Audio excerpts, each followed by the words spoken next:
Welcome to Across the Goal Line, live from the field. Take it away, Corey. Welcome to Across the Goal Line. I'm Corey Maines. With me, as always, is Luke Gottestar. How are you today, Luke? Pretty good, Corey. We forgot to talk about the Belmont last week, so I'm going to give you a short recap of it. Creator won in a photo finish. Pretty much all you can say about it. It was the best race, I thought, of the three races for the Triple Crown this year. We'll have to see if we can get another Triple Crown winner next year. And then also last week when we were talking about WWE, I had got owned by Corey. He corrected me on some things. So I'd like to apologize for being wrong. I am very rarely wrong, but when I am, I own up to it. So I'd like to say sorry, but we'll get more into that here in a little bit. Yes, we will get into that a little bit later. Today is episode 11, and with it we have a very short topic list, but there's a lot of content with it. We have what happened at WWE Money in the Bank, as well as the NBA Finals, but we start with the result of the United States Open for golf that took place this past weekend from Oakmont Country Club in Oakmont, Pennsylvania. It was won by Dustin Johnson with a score of 4 under par. He won by 3 strokes, beating out Shane Lowry, Jim Furyk, and Scott Piercy, who finished at 1 under par. And for Dustin Johnson, this is his first career major victory after he's been in contention for a lot of majors in his career, but he's blown a lot of them as well, leading to him losing these majors. And now he finally has one. Just last year, he was the runner-up at the U.S. Open after he 3-putted hole 18 at Chambers Bay with a chance to win the tournament, that ultimately being won by Jordan Spieth because of the 3-putt by Johnson. And also, we'll go back further, another U.S. Open, he lost in 2010 at Pebble Beach after some mishaps late in the final round. Also, the PGA Championship a few years back now, he also made a mistake. He grounded his club in a bunker, which you're not allowed to do. Had a penalty strokes, ended up not even making the playoff for that tournament, which was ultimately won by Martin Keimer that year, I do believe. So now Dustin Johnson has his very first major in his career, and it might lead him to bigger and better things moving forward.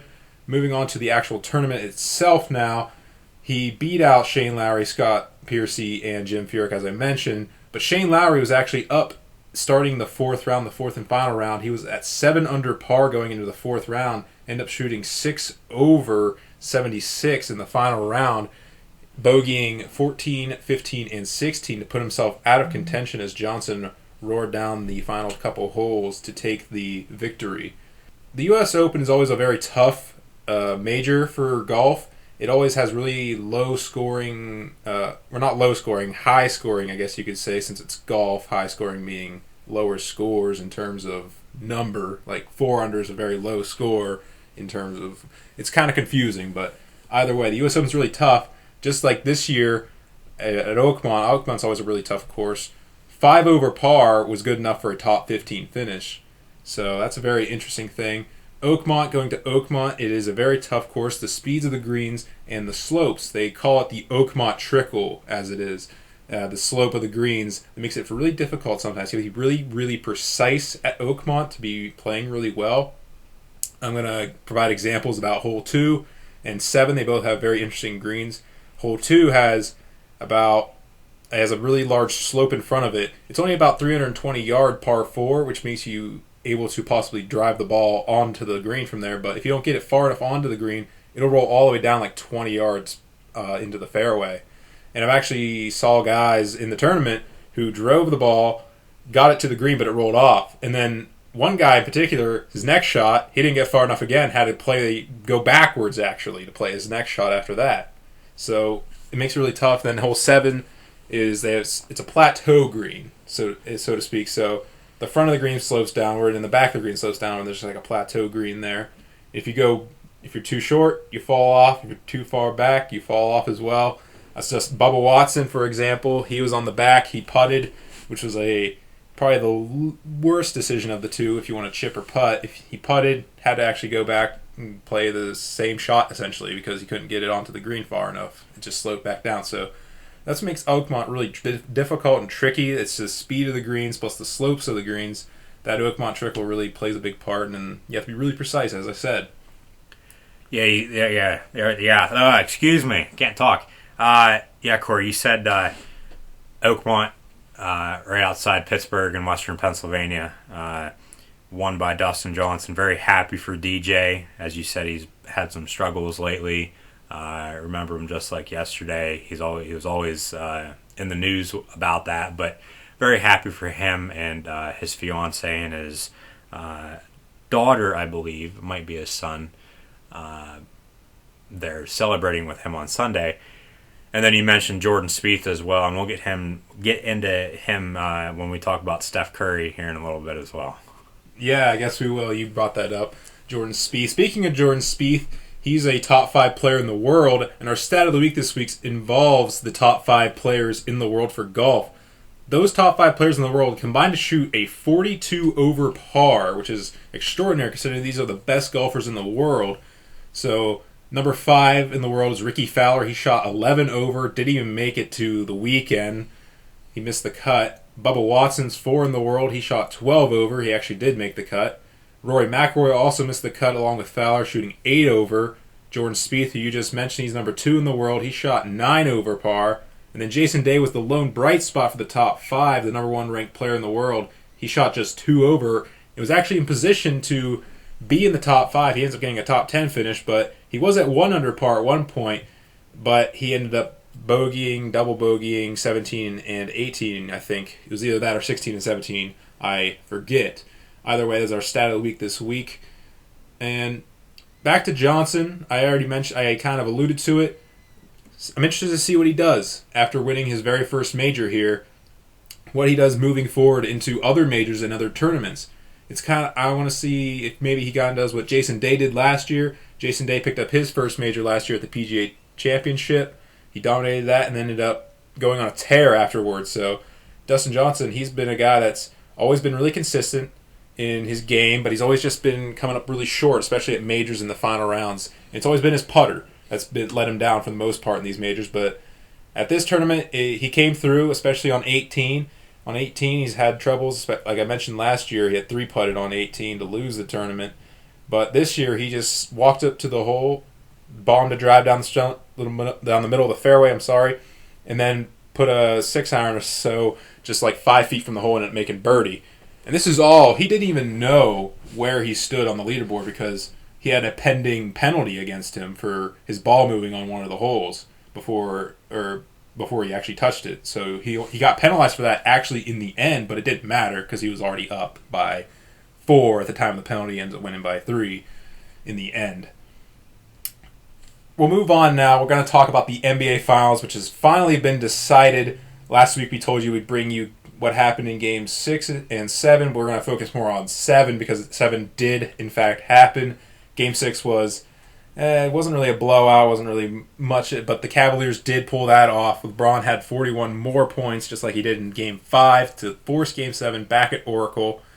And in that game, if you don't know already, the Cleveland Cavaliers did win that Game 7 at Oakland, 93-89 after Kyrie Irving hit a last-minute 3 to put him up late in the game, breaking an 89-89 tie to end up, and then the Cavs ended up winning the championship on the road. This is the first championship for the city of Cleveland since the 1964 Browns. That's right, the Browns won a championship before. 52 years. Been 52 years, and it's only right that LeBron James wins the title for his home state and hometown almost. He's from Akron, and he was the MVP of the finals. In fact, we were going to talk about that too. Him being the MVP of the finals in that Game 7, he had a triple double. He had 27 points, 11 rebounds, 11 assists. Pretty great performance. He's the third player in NBA history to have a triple double in Game 7. And he was also the first finals player in NBA history to lead the finals. He was the first player in NBA finals history to lead all finals players in points, rebounds, assists, steals, and blocks for the first time ever, as I just said. So that really just adds to his resume for the MVP of the finals. When you lead every single major stat in the finals, I mean, that's pretty hard to argue against, right? So, speaking of the game, they actually held Golden State scoreless for the last 4.5 minutes of that game. The Warriors are at 89 points for the longest time, And then mostly because their two big scoring stars, Klay Thompson and Steph Curry, were both shot very poorly that night, as Curry scored only 17 points on 6 of 9 shooting and 4 of 14 from 3. Thompson had just 14 on 6 of 17 shooting and shot 2 of 10 from deep.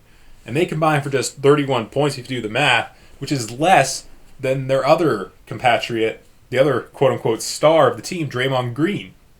As Green had 32 points. He actually almost had a triple-double himself to join LeBron with a triple-double in Game 7, as he had 15 rebounds and just came 1 assist short of that triple-double with 9 of them.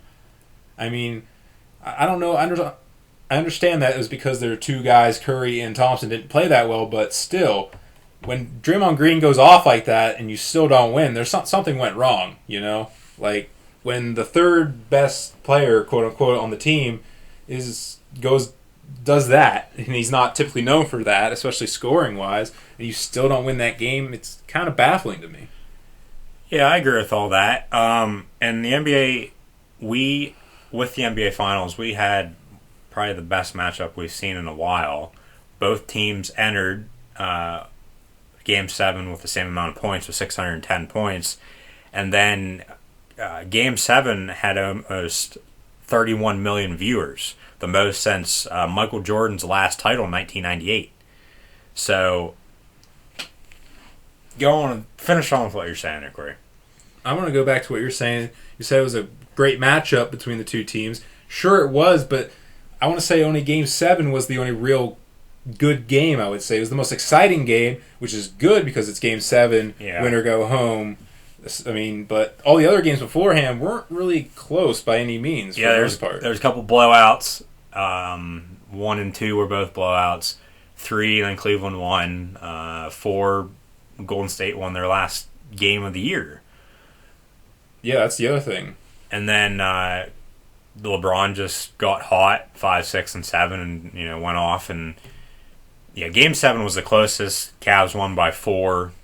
I think the most clutch moment of that game was when LeBron hit that free throw to go up 4 with less than 10 seconds left, instead of Kyrie's 3 that put him up 3 right before that. So, but that's just my opinion. But because free throws, win or lose you games, when it comes down to it. And it's probably the most easiest shot in the game of basketball. Other than a layup, but... Layup or a dunk, yeah. You get my point. Yeah. We'll go into LeBron now because he was the MVP of the NBA Finals. We already mentioned how he led all players in points, rebounds, assists, steals, and blocks in all those major stat categories. But also, I mean, it's hard to argue against this guy, what he did in Games 5 through 7, elimination games for the Cavaliers. He basically carried them across the finish line, you could definitely say. Because he had back-to-back 41-point nights in 5 and 6, including Game 5 on the road at Oracle again, and then that triple-double in Game 7. So he really put the team on his back in those 3 games, and he showed up when he needed to, and that's what you need to do when you are the best player in the world, as he is, quote-unquote, is.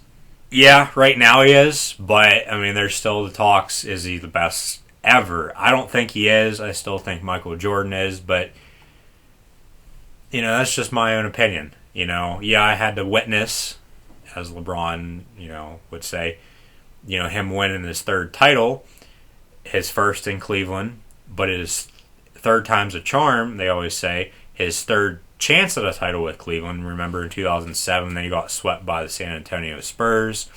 Last year, they lost in 6 games to the Warriors, and then this year they won. But then his first title ever with the Miami Heat after he left to go to Miami, and I'll get into that here in a second on why I don't like him, but it was 3rd time's a charm for that as well when he won his first title, because he lost his first chance with Cleveland in 2007, as I said, when they got swept by the Spurs. Lost to the Dallas Mavericks and Dirk Nowitzki in 2011 with his first chance in Miami, and then they beat Oklahoma City in 2012.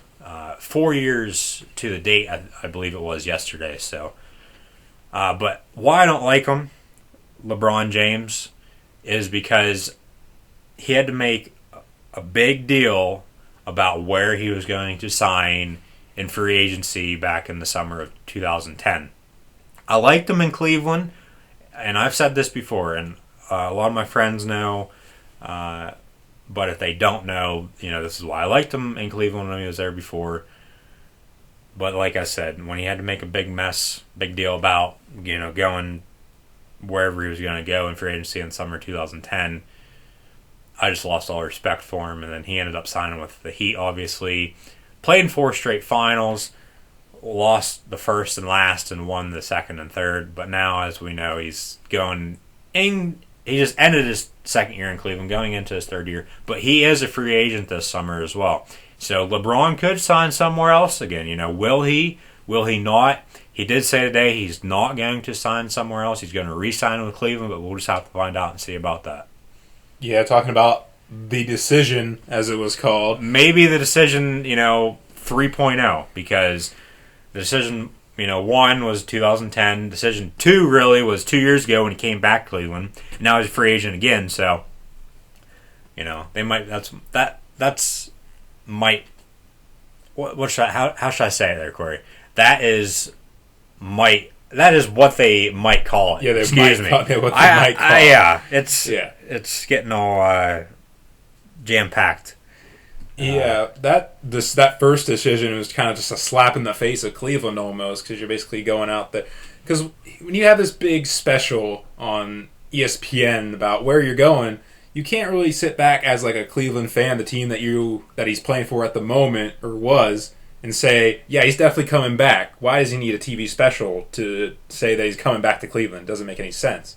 So I think just by having that network special, whatever, kind of said, yeah, I'm not coming back to Cleveland. So it's kind of also a big screw you to Cleveland. Like, I can't win it here, so I'm going to go somewhere else to do it. Now, some fans of the Cavaliers might have forgiven him. I'm sure they have. But I'm sure there's some out there that, still haven't because of why he left. And, he didn't win his first title in Cleveland. He won his third title in Cleveland. He's also won 3 MVPs as well. I don't think we've said that yet. We have not, no. So, yeah, I'm sure that having that championship kind of fills the void that was left by him leaving the first time.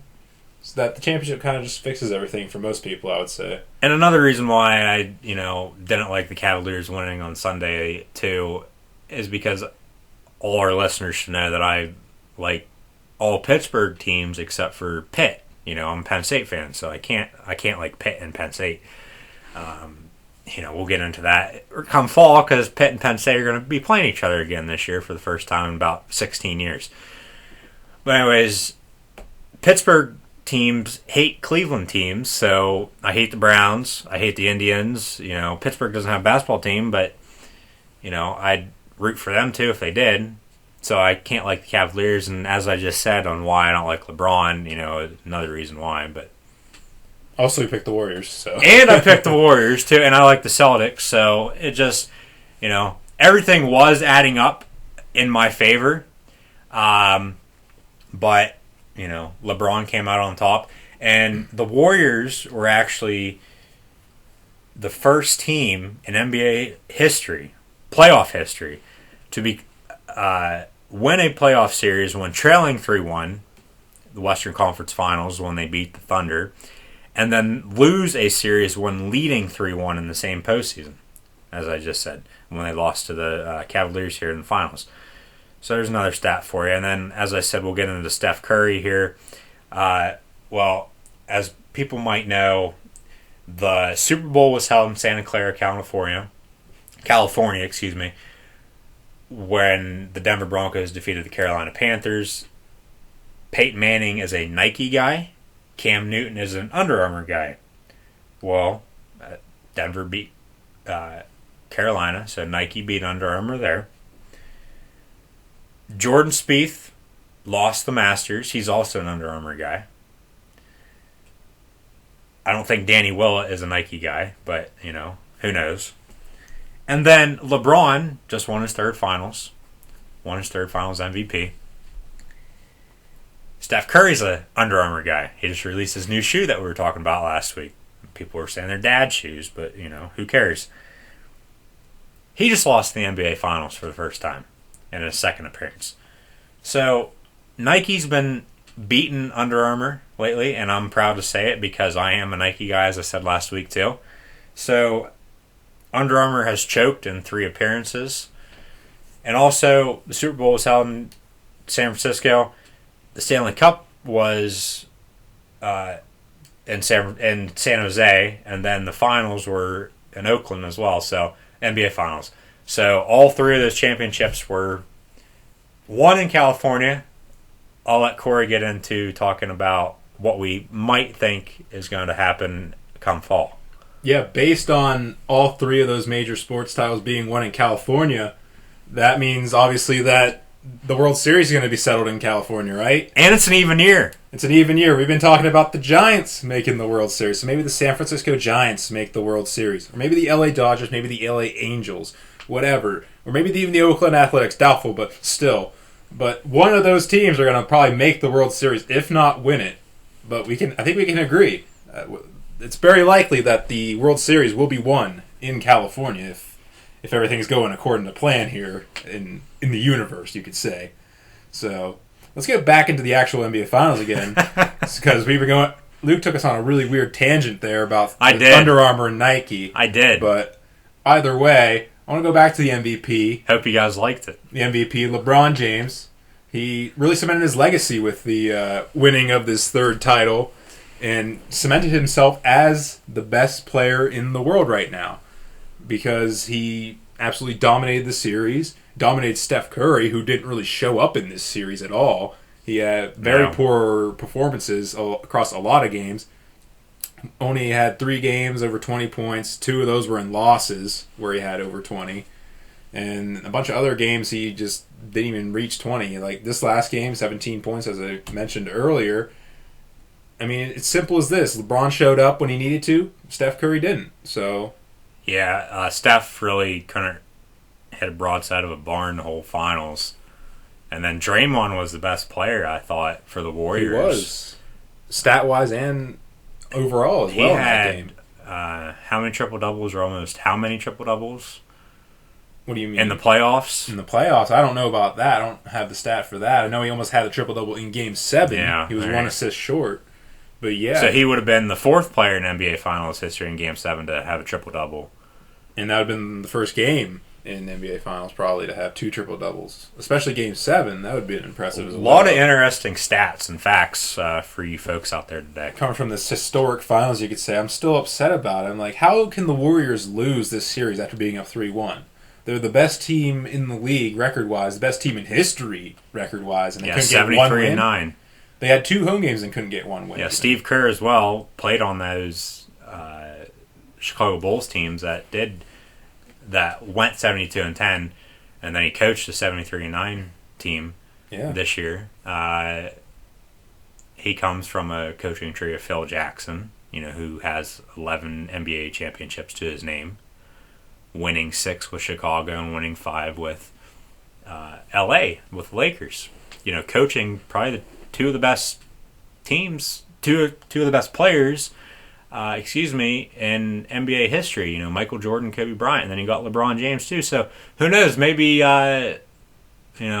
Phil's up in New York right now with the Knicks. Maybe can we see LeBron going to New York? You never know what LeBron's going to do. I mean, the most probable thing you'd probably do is go back with D Wade because they're best buds. Or could we see, Phil Jackson, going somewhere else, maybe getting back into coaching, and then LeBron going to play for, that team? Yeah, maybe. It's a whole dynamic with LeBron James you don't know anything about. So, but let's finish what we started. Yeah, you were talking about, what were you talking about just then? You were talking about, I'm trying to remember where I was just about to go here. I was talking about LeBron showing up, Curry didn't. What was I going to say? About the Warriors and their record. Oh, yes, the record. Like you were saying, that's where I was going to. You were saying that they're not the best team ever now because they didn't win the title. You're not going to remember them for their 73 wins. You're going to remember them losing the title after being up 3-1. I mean, what the heck? Also, I saw Scottie Pippen, who is a member of the 95-96 Bulls. He was saying that they're still the best team in NBA history because they actually won the title. So, Yeah, I saw that too. He said the 95-96 Bulls team is still the greatest. I'm going to quote Pippen, and he said, "We live on." But before we move on, I know Corey was about ready to talk about should Kyrie Irving have won the MVP. We got some breaking news here on Across the Goal Line, and it involves the NBA, which fits perfect, right now. The first breaking news report I need to let you guys know is there's a 3-team trade between the Indiana Pacers, the Atlanta Hawks, and the Utah Jazz. The Atlanta Hawks just traded Jeff Teague to the Indiana Pacers in a 3-team deal that also sent George Hill from Indiana to the Jazz. Utah's number 12 selection in tomorrow night's draft. We're recording on a Wednesday this week, but we're still going to upload it on Friday. Utah's number 12 selection is going to be going to Atlanta. That was the first part of the breaking news. Now, the second part just gets better. The Chicago Bulls just traded Derrick Rose. Yes, Derrick Rose, their starting point guard from the University of Memphis University, whatever they call it, who played under John Calipari before Calipari went to Kentucky and started a dynasty there.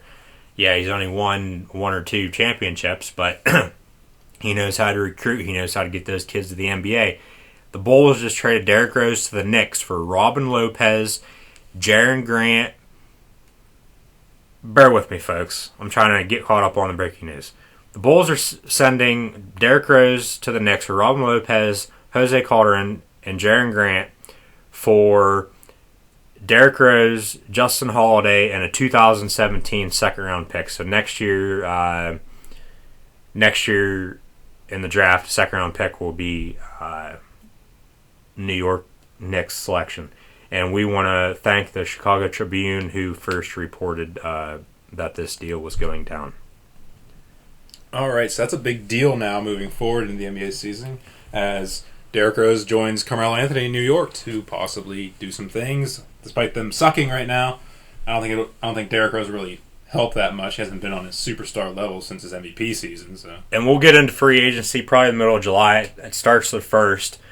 And then once, a couple big deals go down, we might have some more breaking news if they go down when we're recording. But Dwight Howard is also going to be a free agent again for, probably the 10th, 20th, maybe 100th time in his, career. I'm exaggerating if you can't tell. He's also considering the New York Knicks. I think he'd consider the Knicks a lot now since they just got Derrick Rose. Maybe the Knicks are, going to be one of the best in the East, this year coming up behind, say, Cleveland, Toronto, Boston, all the 8 teams that made playoffs this past year. Yeah, that deal, if they get Dwight along with it, they might actually make the playoffs, maybe, or at least get in contention to make the playoffs. But, yeah, guys like D. Rose and Dwight Howard, I don't think that would really help that much to championship-level stuff, but either way, as you alluded to, I was going to talk about Kyrie Irving. He did make the big shot at the end of Game 7 to essentially what is now the game-winning three-pointer of the Game 7 to win the championship. But he also had a very good series. He averaged probably about 30-some points in the series. He had a string of games where he had scored over 30. That Game 5 that we talked about, LeBron had 41. Kyrie also had 41, and LeBron called it one of the best performances he's ever seen in the finals from his point guard, Kyrie Irving. I don't know if that was just to butter him up or just to kind of just be like selfless being LeBron. But you can make the case that Kyrie Irving could have been the MVP of this finals if it wasn't for LeBron doing what he did, leading everyone in all those categories, as we mentioned already. So, do you think that's a possibility Kyrie Irving could have been the MVP? He could have been. He played just as well. I do like Kyrie. He played at Duke. I'm a Duke fan, as people might know.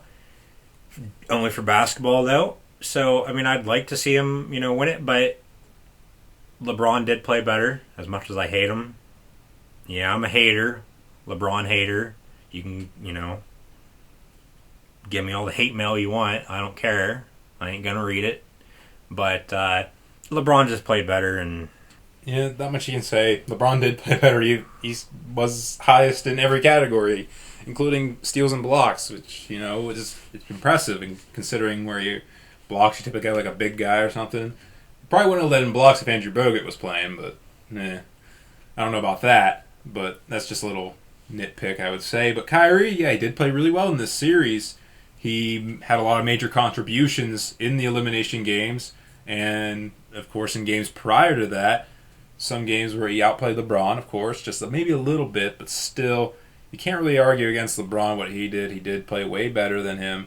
If LeBron wasn't on the floor, he wasn't on the team, it definitely would have been Kyrie, that's for sure. Also, I want to bring up how last season, some people were thinking that they were kind of putting a mini asterisk against the Warriors' title win because Kyrie Irving got injured early in that series and didn't play the rest of the series. And this finals kind of proves that correct almost, because Kyrie Irving played the entire series and the Cavs won. So that's an interesting little thing to take away as well. Now, the Kyrie Irving factor really did help LeBron win his championship, possibly. you also have Kevin Love.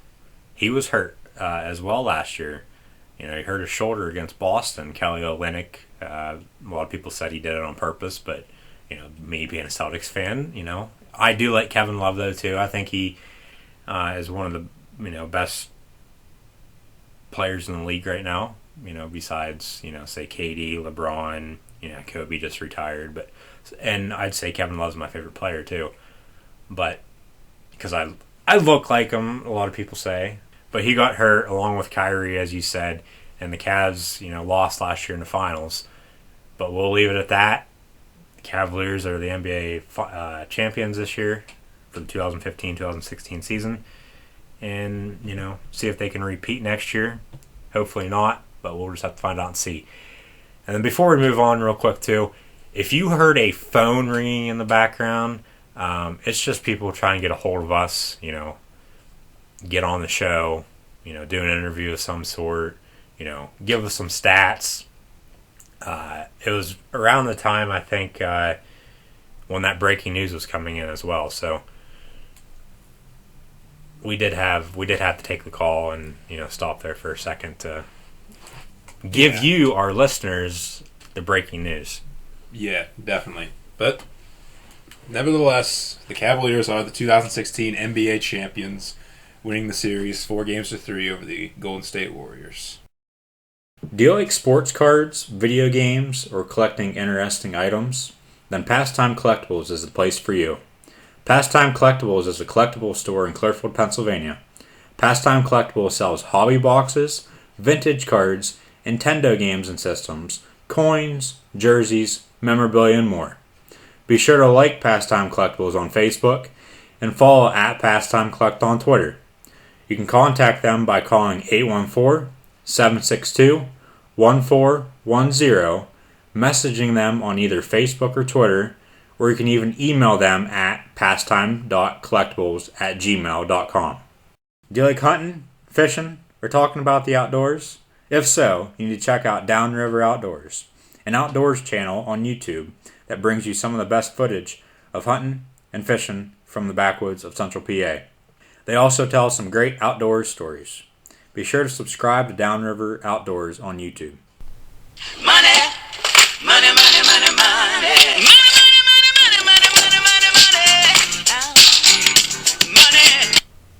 If you heard that, then we're talking about WWE Money in the Bank. It took place this Sunday night, and it featured a lot of interesting things that happened at least at the end of the night, the tail end of the night. We'll start at the beginning of the night, which was pretty bad. The first half, 2/3 of it was pretty not that great. A lot of uninteresting matches. We'll start with the pre-show, which was originally we thought was going to be Baron Corbin, Dolph Ziggler, and Apollo Crews versus Sheamus. End up being, first of all, the Golden Truth, which is Goldust and R-Truth, taking on Breezango, which is Tyler Breeze and Fandango. What's up? Those two guys should be called Febreze, first of all. That's what I had said, yeah. Because that's just great. But either way, the Golden Truth picked up the victory against Breezango after apparently they had sunburn from a tanning bed incident or something. I don't even know what happened. I don't care. It was weird. It was stupid. I didn't care about it. Hardly anybody probably cared about it. Either way, the other match was the Dudley Boys taking on the Lucha Dragons. The Lucha Dragons won that one. Again, don't really give a crap. It was the pre-show, first of all, and it was two matches that we didn't even know about, so who cares about those two matches? Actually getting into the main card for the event, we'll start with Baron Corbin taking on Dolph Ziggler, who was supposed to be pre-show, at least we thought when we did our predictions. And it was Baron Corbin beating Dolph Ziggler, as many expected, as we expected, and he absolutely dominated this match, as he should have been dominating the feud the entire time, beating the living hell out of Dolph Ziggler the entire match. And honestly, this is probably the best match of their feud, their 3-match feud that spanned back to, what was it? Payback, I think it was? Yeah, right after WrestleMania it would have been Payback. Yes, Payback, where they had 2 pretty poor matches, and the third one is actually alright. Now, hopefully this feud's over. Corbin picked up the feud victory, and he can move on to bigger and better things, because he's the Andre the Giant Battle Royal Memorial winner, and he hasn't done crap. He's just been fighting Dolph Ziggler the entire time, so hopefully he can start doing some more stuff. Ziggler as well, he's just been doing absolutely nothing. He hasn't really done anything much since Survivor Series a few years ago, where he was the lone survivor, helping out to get rid of the Authority, at least for like I don't know, a month or so it was, how long they were gone. Lone Survivor is also a good movie starring Mark Wahlberg, who portrays Marcus Luttrell, who was obviously a survivor of the Iraq War. I actually saw him in person at an event about 2 years ago now. He told the story, but if you haven't seen the movie Lone Survivor, be sure to check it out. You mean the actual guy, not Mark Wahlberg, right? Yes, I saw the actual guy. Okay, just to Marcus clarify. Luttrell Right. at a speaking event about 2 years ago, and he told the story about what happened on that gruesome day. All right. These tangents are getting a little out of hand, but we're going to bring it back. So the next match, which we also thought was supposed to be on the pre-show, was Apollo Crews taking on Sheamus. And Apollo Crews won this match with a roll-up. That's right, just a roll-up. This is his very first pay-per-view match. I mean, it makes sense that he won, and I don't really like the way that he won with just a roll-up. Kind of cheap and simple, I guess. I don't really know. This match wasn't really anything special, I would say. There's one good moment when Sheamus hit the Celtic Cross off the second rope or whatever. Crews still kicked out of it. I don't know how, but either way, another match that no one really cared about, I don't think. It was just a pre-show level match that got elevated to the main card, probably because they didn't really have a lot of stuff going on in the actual card. So either way, moving on to the first actually pretty exciting match of the pay-per-view, which was it was technically the first match on, but this first one that we're going to actually talk about. It was actually the first match that actually happened, but it was the Fatal 4-Way for the tag team titles, featuring the New Day, who were the champions going in, the Vaudevillains, the Club, who are Carl Anderson and Luke Gallows, well, they're 2/3 of the Club, along with AJ Styles, who we'll get to in a bit, and finally Enzo Amore and Big Cass Colin Cassidy. How you doing? But that match was won by the New Day, who retained their titles as they move ever so closer to becoming the longest reigning tag team champions, beating Paul London and Brian Kendrick, who held the titles for, I don't remember how many days it was, I don't really care. But they retained the titles. They're getting close to that mark. They're getting close to that mark, and I'm sure they'll probably hold on to those titles until they break that record, eventually losing them to probably like Enzo and Cass or the Club or someone like that. But, I mean, on Raw, though, they kind of teasing a little feud with the Wyatts for some reason. I don't know why, but... Yeah, Bray Wyatt returned. I'm real happy about that. I might have to start growing my Bray Wyatt beard out again. We'll have to see. But very excited about Bray Wyatt and the Wyatt family possibly going up against New Day. It would be an interesting fact. It would be interesting, especially because the New Day, they have the power positivity, but then the Wyatts are like this dark entity, you know? It's kind of a mixing of two styles, mixing of two elements or whatever you want to call it. Run. He told him to run. And they might be teasing like an Xavier Woods kind of like going over to him for some reason. I don't know if he was just doing it to be funny or something, but he was kind of like in a trance. He was trying to pretend to be in a trance by Wyatt or something. Maybe he's Sister Abigail. Maybe he's Sister Abigail. In the weirdest turn of events since Vince McMahon being the higher power for The Undertaker. It's been me, Austin. It's been me all along. That would be probably the biggest swerve not seen on Swerved on the WWE Network in a long time. Another pun for the WWE Network. Come on, WWE, give us that. Come on, WWE. We keep plugging you all the time. We want your endorsement. We want your advertisements. Please, we need the revenue. We don't get any now, but yeah. Future stuff. Either way. This match was it was a pretty good match. Fatal 4-way tag match. Can't really go wrong in a Fatal 4-way, I guess. But it was really awkward at the end there because Big E had Carl Anderson on his shoulders getting set up for the New Day's finishing combo maneuver. Luke Gallows was in the ring. He just kind of stared at him. It's because Big Cass missed his cue, his mark, to his spot to take out Gallows. And then it was kind of a weird, awkward moment right there. But either way, pretty good match in the end. Next match we'll talk about was the Divas, or Women's, I keep forgetting.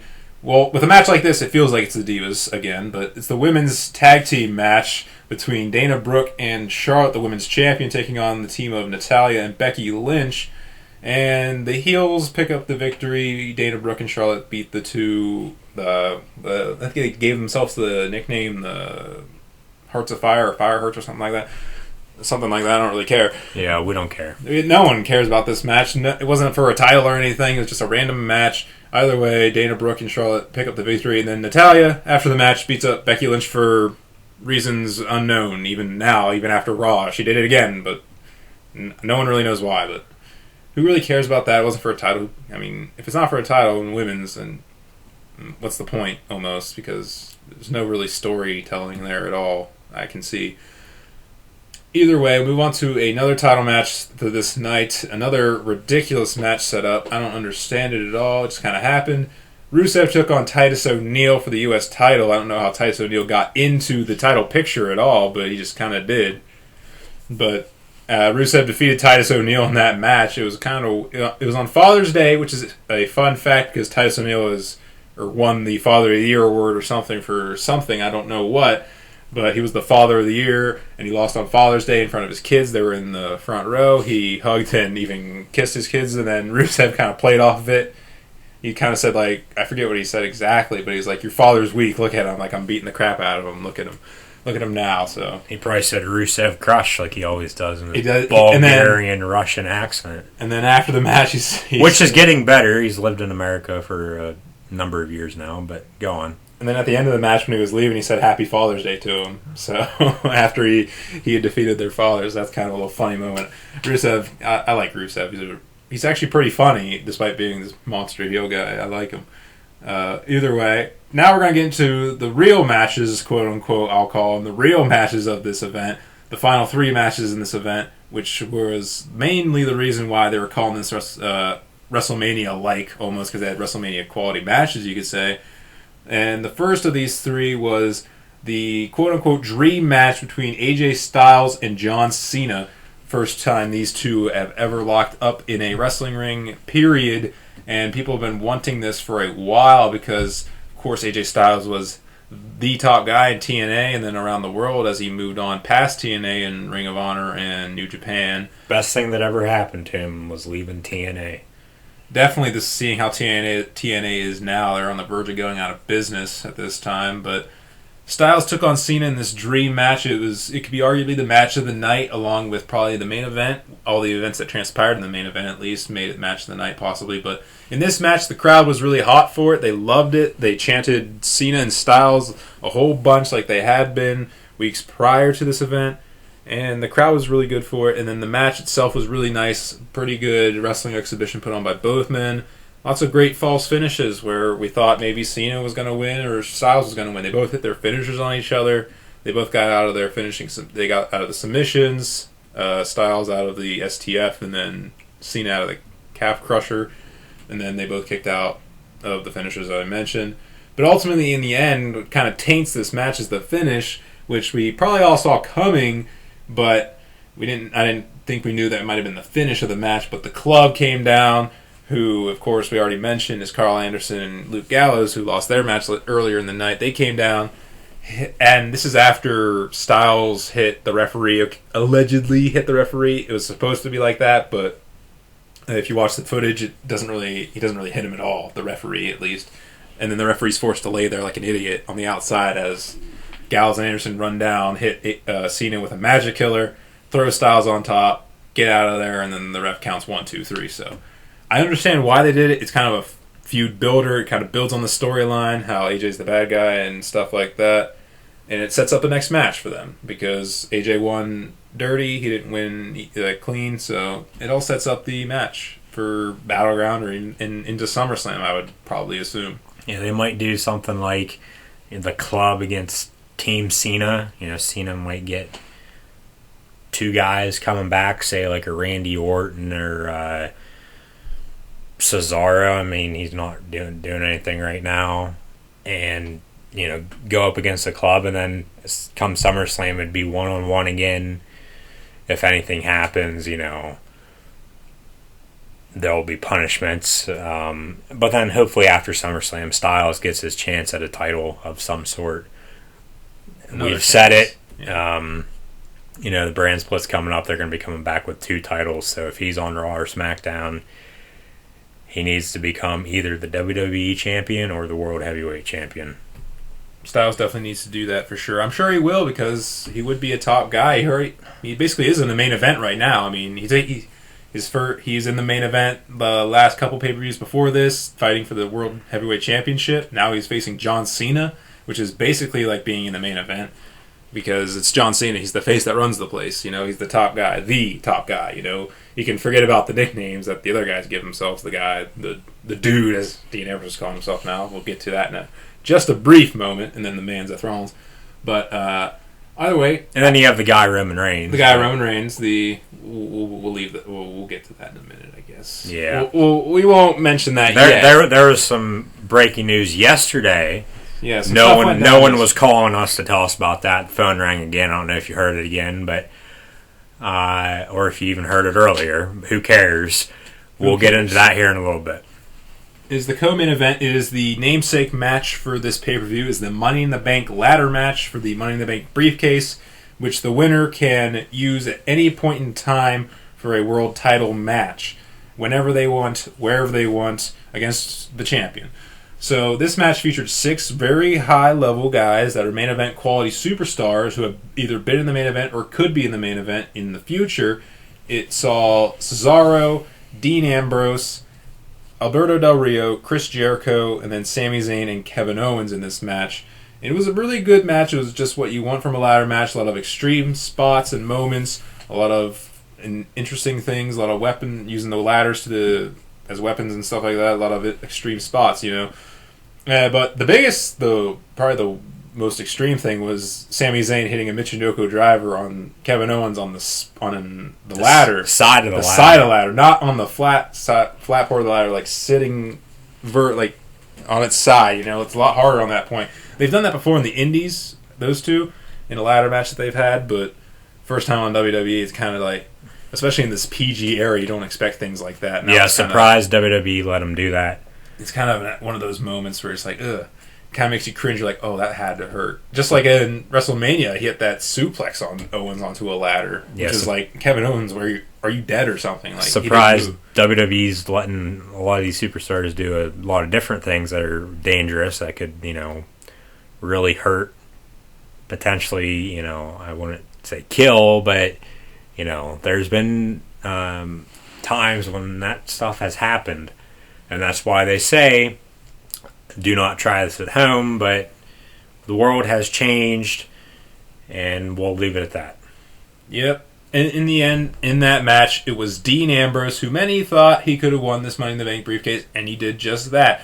I said he would. In the predictions video, I said he would. I did as well. You did as well, and we both said it would make a really, well, at least I did, it would make a nice dynamic based on who's in the main event, which is right now we're going to talk about Seth Rollins took on Roman Reigns for the WWE World Heavyweight Championship. And to probably a lot of people's surprise, Seth Rollins actually defeated Roman Reigns clean in the center of the ring for the title. 1, 2, 3 after hitting a pedigree. Second pedigree after countering a spear into a pedigree, which is pretty amazing. I didn't see that one coming. But that was a good match before what happened next, but we'll get to that as I recap the match almost. Good back and forth match, I would say.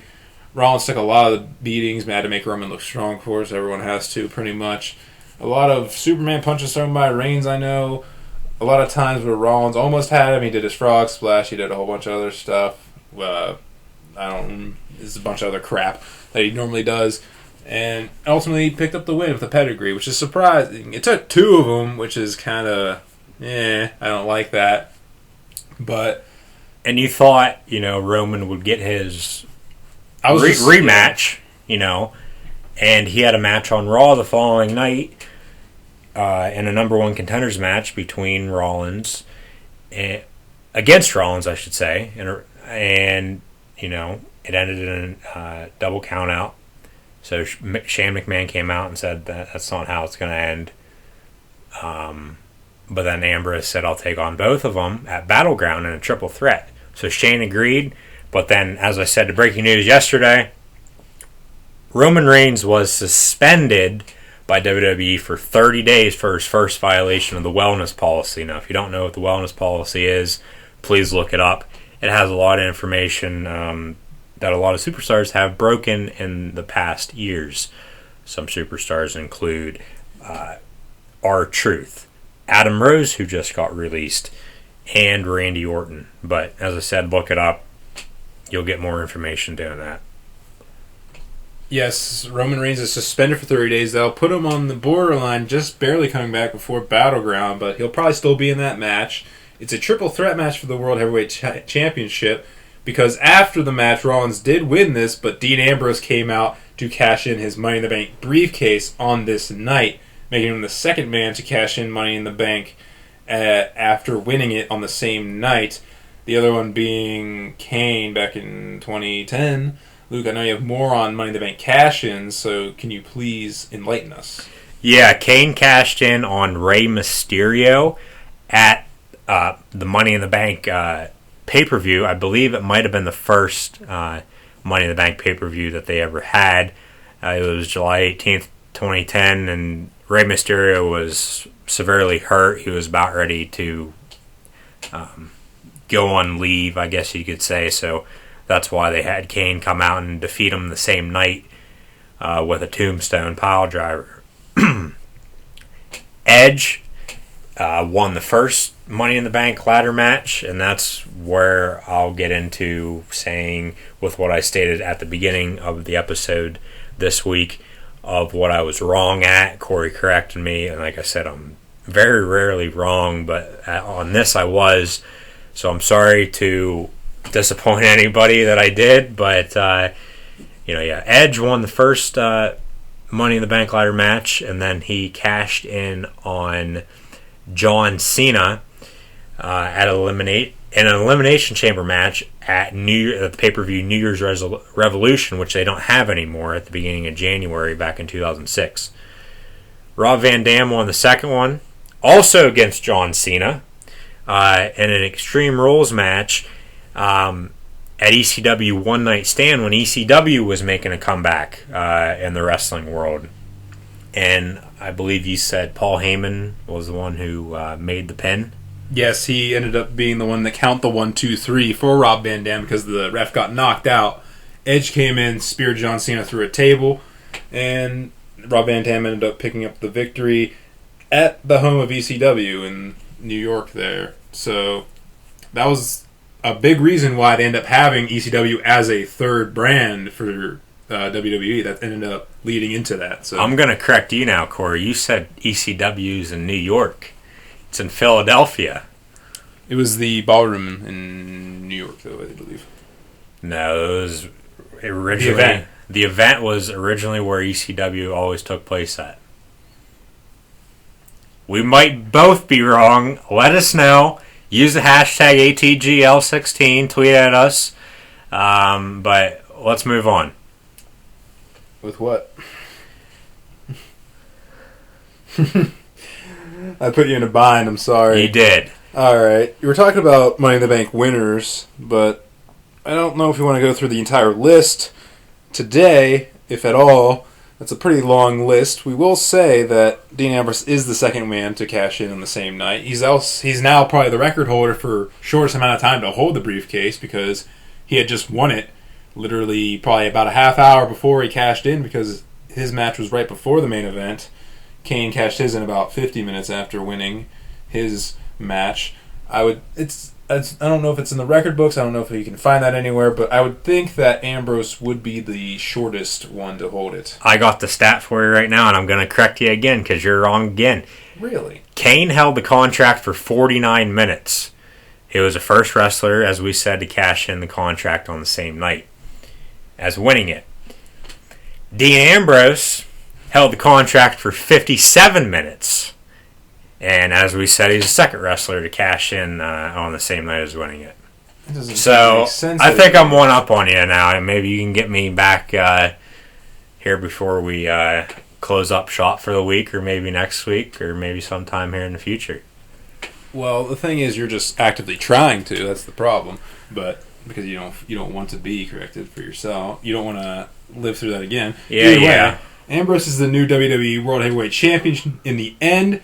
And one of the reasons I think he is because the brand split's coming up. Also, Reigns' suspension. He has to be a new top guy. But the brand split I'm pointing to more so because I feel like he will be one of the top guys on the Raw SmackDown, whichever one gets to. I'm thinking SmackDown. I think they need to put Reigns on SmackDown. No, not Reigns. Oh, you're talking about Ambrose? I'm talking Ambrose on SmackDown alongside a guy like John Cena as the two top faces, along with probably, I would say, an AJ Styles as well, being possibly a top heel, if not Ambrose being a top heel. I'd say keep Styles on Raw, have Roman and Cena on SmackDown, and also have Ambrose on Raw with Rollins. They wouldn't do that. They would have Rollins and Reigns on Raw, Cena and Ambrose on SmackDown. Well, how about this then? Let's do a mock draft for the WWE draft that they're having. With the brand split about a week before they do the draft now, which they changed it. It was supposed to be July 11th, that Monday night up in Detroit, but now it's going to be July 19th, the following Tuesday, the first live SmackDown on Tuesday nights. So, you want to do a mock draft on the week before? All right, I guess we're gonna have to do this because we're obviously gonna have differing opinions about this. All right, this will add for good discussion. Yeah, so it would. We will have a mock draft of the WWE draft that's gonna come on that first live edition of SmackDown, Tuesday, July the 19th.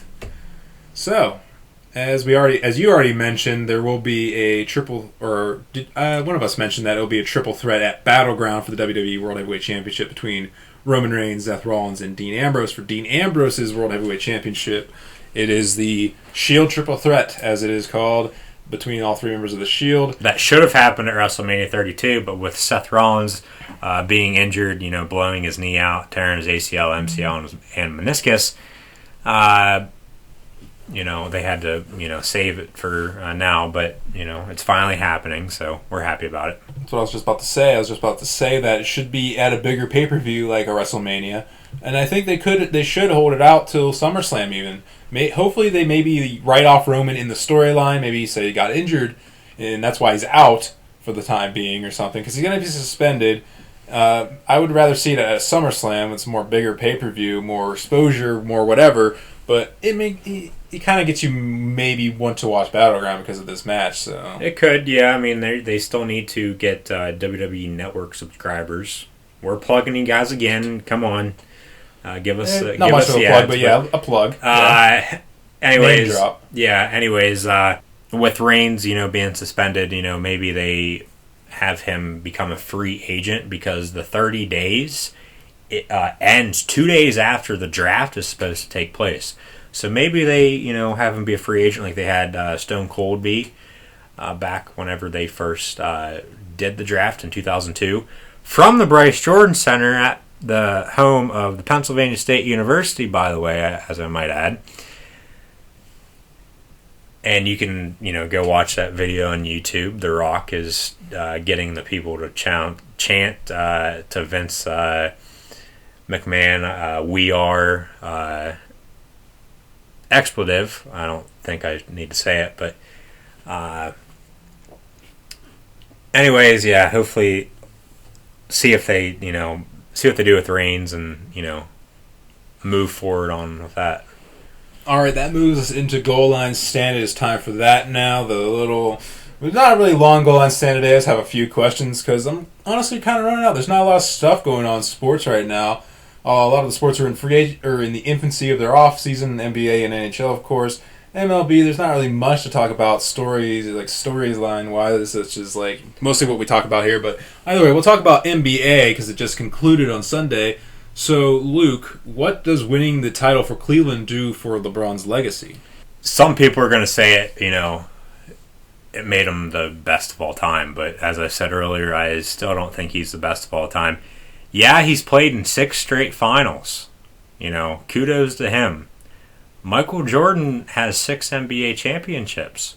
So, shouldn't LeBron have 6 NBA championships right about now if he's, the greatest of all time? I mean, he only has 3, so I couldn't agree with that. But some people are going to say, yeah, it helps a lot, and I think it does, to some extent. But I think I've stated that earlier. All right. So the Warriors are officially trying to go after Kevin Durant, who is one of those free agents that we're going to mention later on in July, which starts on July 1st. He officially becomes one. The Warriors are thinking about trying to get him. And Durant's actually is up to possibly going to the Warriors. He's okay with that. So how good would the Warriors be with Kevin Durant? They'd be in the NBA Finals again next year. You have Kevin Durant, you have Steph Curry, either Klay Thompson or Draymond Green or Andrew Bogut, maybe 2 of the 3, will have to go. And if it's 2 of the 3, it's going to be Bogut and somebody. It won't be Draymond and Klay. They'll have a big 3 out in, Oakland then and Golden State. So Golden State would be in the finals again next year, maybe for years to come. Yeah, definitely. They'd be one of the best teams in the league because they would add Kevin Durant. And if you take out a guy like Draymond Green, you would lose a lot of defense and emotional leadership. But take a guy like Klay, it's almost a fair trade almost, but Durant's probably a little bit better scoring-wise, but he's not as good defensively as Klay Thompson, but we'll have to see if that is the case. They certainly would get probably a little bit better because they would have a scoring machine in Kevin Durant that could really do something that I guess you could say they didn't do, especially Game 7. The stars didn't show up. Draymond Green did. Curry and Thompson, not so much. Either way, leads us to our question of the week, which is an interesting one. As we go back talking about the Warriors, we mentioned that they lost the finals after being up 3-1. So which was a worse, quote-unquote, choke job? The Seahawks losing Super Bowl 49 to the Patriots after being on the 1-yard line. They threw an interception instead of running the ball. Or the Warriors losing the finals after being up 3-1. Seattle losing Super Bowl 49 when they were at the 1-yard line with about 20 seconds left against the New England Patriots. And they decided to run a slant when you have one of the best former running backs in the National Football League now, Marshawn Lynch. He has since retired. He just retired at the end of this past year.